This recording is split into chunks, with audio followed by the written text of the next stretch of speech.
ସେଦିନ ସେ ମା ଜଣକ ପୁଣି ଦେଖାହେଲେ।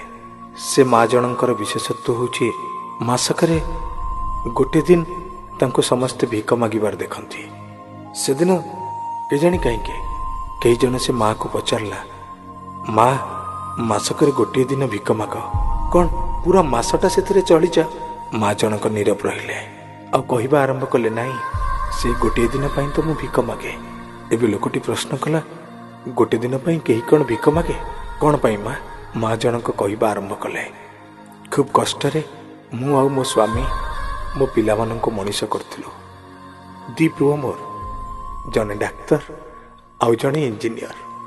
ଜଣଙ୍କୁ ପାଠ ପଢ଼ିବା ପାଇଁ ମୋ ବାହାଘର ବେଳର ସବୁ ସୁନା ଗହଣା ବିକ୍ରି ହେଇଗଲା।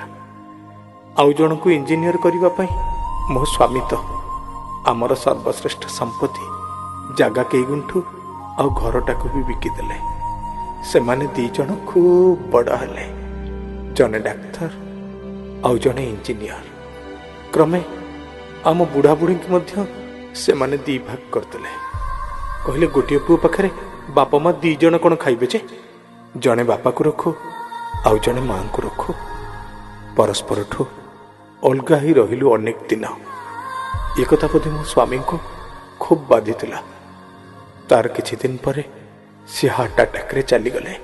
ଏବେ ମୁଁ ତ ସାନ ପୁଅ ପାଖରେ ଥିଲି। ସାନ ପୁଅ କହିଲା, ବାପା ତ ଚାଲିଗଲେଣି, ଏକାଏ ମାଆକୁ ମୁଁ କାହିଁ ଏକା ଖାଇବାକୁ ଦେବି ଯେ? ଭାଇ ତ ଅଛି ନା, ବରଂ ଭଲ ହବ ମାସକର ଅଧା ଦିନ ଭାଇ ରଖିବ ଆଉ ଅଧା ଦିନ ମୁଁ ରଖିବି। ସେଇଆ ହେଲାରେ ପୁଅ। ମାସକରୁ 15 ଦିନ ମୁଁ ରହିଲି ବଡ଼ ପୁଅ ଘରେ ଆଉ 15 ଦିନ ରହିଲି ସାନ ପୁଅ ଘରେ। ଯେଉଁ ମାସଟି 31 ପଡ଼ିଲା ସେଦିନ ସାନ ପୁଅ କହିଲା, ଭାଇ ତ 1ରୁ 15 ତାରିଖ ଯାଏଁ ରଖିଛି, ମୁଁ ତ ରଖିଲିଣି 15ରୁ 30 ତାରିଖ, ଆଉ ଗୋଟିଏ ତାରିଖ ମୁଁ କାହିଁ ଏକ୍ସଟ୍ରା ରଖିବି ଯେ? ତୁ ଯା ମୋ ଘରୁ ବାହାରି ଯା। ମୁଁ ଭାବିଲି, ଗୋଟିଏ ଦିନ ପାଇଁ ସାନ ପୁଅ ଯେତେବେଳେ ରଖୁନି, ବଡ଼ ପୁଅ ବି କ'ଣ ଆଉ ମୋତେ ରଖିବ? ଭଲ ହବ ସେ ଗୋଟିଏ ତାରିଖ ମୁଁ ଭିକ ମାଗି ବୁଲିବି। ମୋତେ ଦେଖିଲେ ଦୁନିଆ କହିବ, ଅମକ ଡାକ୍ତର କି ଅମକ ଇଞ୍ଜିନିୟରଙ୍କ ମା ଭିକ ମାଗୁନି, ବରଂ 21 ଶତାବ୍ଦୀର ମାର ମମତା ରାସ୍ତା କଡ଼ରେ ବେସାହାରା ହେଇ ଭିକ ମାଗୁଛି ଦୟାର କରୁଣାର ତା ପରବର୍ତ୍ତୀ ପିଢ଼ିକୁ। ଭାବିଲେ ଲାଗୁଛି, ଦିନେ ଗୋଟିଏ ମା ନିଜର 5-5ଟା ପିଲାକୁ ଏକା ଖାଇବାକୁ ଦଉଥିଲା, ଗାଧେଇ ଦଉଥିଲା, ସେମାନଙ୍କର ଦାୟିତ୍ୱ ବୁଝୁଥିଲା।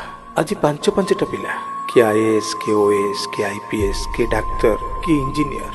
ସେଦିନ 5-5ଟା ପିଲାକୁ ଏକା ଖାଇବାକୁ ଦଉଥିଲା ମା, ଅଥଚ ଆଜି 5-5ଟା ପିଲା ମିଶି ମାଆକୁ ମୁଠାଏ ଖାଇବାକୁ ଦେଇପାରୁନାହାନ୍ତି। ମା କାଲି ବି କାନ୍ଦୁଥିଲା, ମା ଆଜି ବି କାନ୍ଦୁଛି। 31 ମାସଟା ଆସିଲେ ସାରା ଭାରତବର୍ଷର ମା ମାନଙ୍କର ଆତ୍ମା ସତେ ଯେମିତି ରାଜରାସ୍ତାକୁ ଓହ୍ଲେଇ ପଡୁଛି। ଭାଇମାନେ, ବାପା ମାଙ୍କୁ ସମ୍ମାନ ଦେବା, ଅଧିକାରର ସହ ବଞ୍ଚେଇବା, ବାପା ମାଙ୍କର ମହତ୍ଵ ବୁଝିବା।